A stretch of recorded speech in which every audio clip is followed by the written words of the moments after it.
रिंकू सिंह और अभिषेक शर्मा को शानदार खिलाड़ी मानते हैं तो वीडियो को लाइक जरूर कीजिएगा। दोस्तों, जोहान्सबर्ग के मैदान पर दूसरे वनडे में अभिषेक के बल्ले ने उबली आंख तो उनके साथ मिल्क संजू सैमसन और रिंकू सिंह ने भी अपने बल्ले का ऐसा जौहर दिखाया कि तीनों खिलाड़ियों ने शतक ठोककर एक नया कीर्तिमान स्थापित कर दिया। तो आखिर किस बल्लेबाज ने बनाए हैं कितने रन? आखिर कैसे उनकी तूफानी बल्लेबाज के आगे साउथ अफ्रीका की टीम घुटनों पर आ गई? किस खिलाड़ी ने ठोका सबसे तेज शतक? रिंकू ने खेली कितने रनों की दहशतगर्द पारी? कितने चौके छक्के बरसाए उन्होंने अफ्रीकी गेंदबाजों को? खून के आंसू रुलाते हुए इन तीनों की घातक बल्लेबाजी का पूरा वीडियो तो हम आपको दिखाएंगे, लेकिन उससे पहले आपको क्या लगता है कि रिंकू, संजू और अभिषेक कौन सबसे बेहतरीन बल्लेबाज है? अपनी राय नीचे कमेंट करके जरूर बताएगा। दोस्तों, T20 सीरीज में तो टीम इंडिया का बोलबाला रहा। 3-1 से भारत के यंगिस्तान ने साउथ अफ्रीका की खटिया खड़ी कर दी और उन्हें एक मैच में भी वापसी का मौका नहीं दिया। लेकिन जैसे ही वनडे सीरीज का शंखनाद हुआ, वैसे ही साउथ अफ्रीका की टीम तो ये सोचकर कनौसाई थी कि ये सीरीज जरूर जीतेंगे, लेकिन एक बार फिर वही हुआ जिसका डर उनको सता रहा था। पहला वनडे तो टीम इंडिया आसानी से जीत गई, तो फिर जोहान्सबर्ग के वंडर्स क्रिकेट स्टेडियम में जब दूसरा वनडे मैच प्रारंभ हुआ, तब एक बार फिर टॉस के बॉस कप्तान हार्दिक पांड्या बने। उन्होंने टॉस जीतकर पहले बल्लेबाजी करने का फैसला किया। इस बार भी टीम इंडिया नए जज्बे और जुनून के साथ उतरी थी और शुरुआत में ही इसका नजारा हमें देखने को मिल गया। अभिषेक शर्मा के साथ संजू सैमसन टीम इंडिया को धाकर शुरुआत दिलाने के इरादे से उतरे थे। आदेश संजू ने की गेंद पर विकेट के सामने तीर की तरह सीधे स्ट्रेट ड्राइव से चौका बटोरकर अपने तेवर अफ्रीका को दिखाने शुरू कर दिए थे। दूसरी तरफ अभिषेक ने भी मिड ऑन के ऊपर से बेहतरीन छक्का जड़कर अपनी पारी का आगाज कर दिया था। फिर इन दोनों खिलाड़ियों ने पीछे मुड़कर नहीं देखा। क्लासिकल वनडे मैच के अंदाज में दोनों खिलाड़ियों ने अपनी अपनी शुरुआत की संभल कर बल्लेबाजी करते हुए अर्धशतकीय पार्टनरशिप बनाई, वो भी पहले 9 ओवर के भीतर, और साउथ अफ्रीका की नाक में दम करके रख दिया। देखते ही देखते 10 ओवर में उन्होंने टीम इंडिया को 55 रनों तक पहुंचाया। तो उसके बाद भी रुकना क्या होता है, वो तो उन्हें आता ही नहीं था। 19वें ओवर की आखिरी गेंद पर केशव महाराज के खिलाफ आगे बढ़कर संजू ने बेहद शानदार अंदाज में सिक्के से न सिर्फ 50 बार पूरा किया, बल्कि अभिषेक के साथ शतकीय पार्टनरशिप को भी अंजाम दिया। अभिषेक ने भी संजू सैमसन का बखूबी साथ निभाया और T20 की फॉर्म इस वनडे मैच में भी दिखाते हुए इस खिलाड़ी ने भी अपने अर्धशतक के आंकड़ों को पार कर लिया। वो शानदार टच में नजर आ रहे थे। दोनों खिलाड़ी अर्धशतक बनाकर खेल रहे थे। साउथ अफ्रीका टीम को इन्होंने एक भी सफलता हासिल नहीं होने दी थी। 21वें ओवर की पहली गेंद पर संजू सैमसन ने छक्का जड़कर अपने इरादे साउथ अफ्रीका को दिखा दिए थे कि अब वो काउंटर अटैक की रणनीति अपनाने वाले हैं, जिसने अफ्रीका खेमे में हाहाकार मचा दिया था। दोनों खिलाड़ियों ने आक्रामक रुख अपनाया था। देखते ही देखते उन्होंने चौके छक्कों की ऐसी सुनामी लाई कि साउथ अफ्रीका की अकेली उड़ाकर रख दी थी। पता ही नहीं चला कब टीम इंडिया 180 से अधिक रन बना चुकी थी।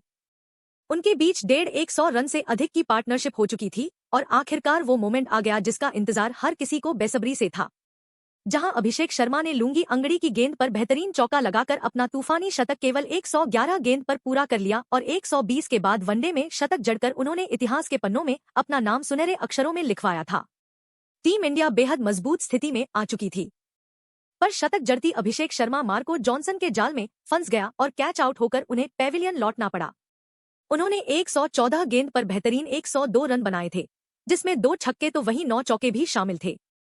उनके रूप में टीम इंडिया को दूसरा झटका लगने के बाद मोर्चा संभालने के लिए मैदान में सूर्य कुमार यादव आए, लेकिन वह भी केवल 2 रन बनाकर चलते बने। लगातार 2 झटकों ने भारतीय टीम को मुश्किल में फंसा लिया था। ऐसे में अब मैदान पर बल्लेबाजी करने के लिए करोड़ों फैंस के हीरो रिंकू सिंह को उतारा गया। अब एक तरफ जहां खुद संजू सैमसन थे, तो वहीं दूसरी तरफ रिंकू इस मौके पर चौका नहीं सीधा छक्का मारने की फिराक में उतरे थे, जो T20 में अपने विस्फोटक बल्लेबाजी के बाद वनडे में अपना दबदबा कायम करना चाहते थे। हालांकि साउथ अफ्रीका को लगा था कि 2 विकेट के बाद वो भारतीय टीम पर दबाव बनाएंगे, पर इन दोनों खिलाड़ियों ने तो अगले कुछ ओवरों में वो किया जिसका अंदाजा अफ्रीका को था ही नहीं। संजू एक बार फिर अर्धशतक बनाकर खेल रहे थे। रिंकू ने आक्रामक अंदाज में तूफानी छक्के से अपनी पारी की शुरुआत की, तो फिर वनडे को T20 बनाते हुए चौके छक्कों की झड़ी लगा दी। जी हां, एक के बाद एक रिंकू ने की 3 गेंद पर 2 चौके को, तो वहीं एक तूफानी छक्का भी ठोक मैदान में गदर मचा दिया। उनकी बल्लेबाजी देखकर तो जहां संजू सूर्या हार्दिक बिधंग थे, तो वहीं अफ्रीका के तो पैरों तले जमीन खिसक गई थी। उन्हें अंदाजा ही नहीं था कि आखिर ये हो क्या रहा है। इन दोनों ने तो गेंदबाजों को उनकी नानी याद दिला दी थी। दूसरी तरफ संजू सैमसन ने आखिरकार लंबे इंतजार के बाद वनडे फॉर्म में भी अपना अर्धशतक पूरा किया और अपनी असली काबिलियत से पूरी दुनिया को रूबरू कराए।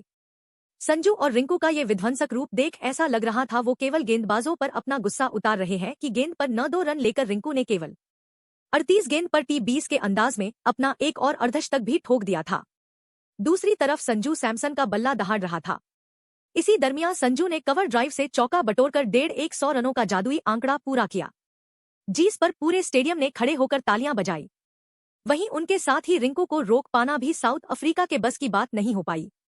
संजू से कंधा मिलाते हुए इस होनहार खिलाड़ी ने भी शानदार चौके से अपना लाजवाब शतक केवल 86 गेंदों पर पूरा किया। भोबी केशव महाराज की गेंद पर मिड विकेट के ऊपर से तूफानी छक्का जड़कर और अपने सपने को साकार कर दिखाया था, जहां भारत के लिए शतक जड़ने वाले दिग्गजों की सूची में उनका नाम था अब सुनहरे अक्षरों में शुमार हो चुका था, जिस पर पूरे स्टेडियम ने खड़े होकर तालियां बजाई।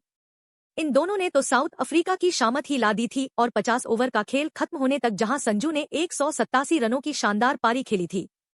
अपनी विध्वंसक पारी को उन्होंने 9 खौफनाक छक्के तो वहीं 13 चौकों से सजाया था।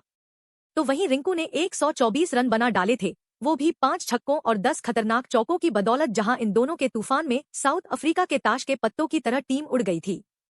इन दोनों ने मिलकर टीम इंडिया को 443 रनों के पार पहुंचा दिया। जिस अंदाज में इन्होंने एक दूसरे मैच में बैटिंग की, उन्होंने तो इतिहास ही लिख डाला।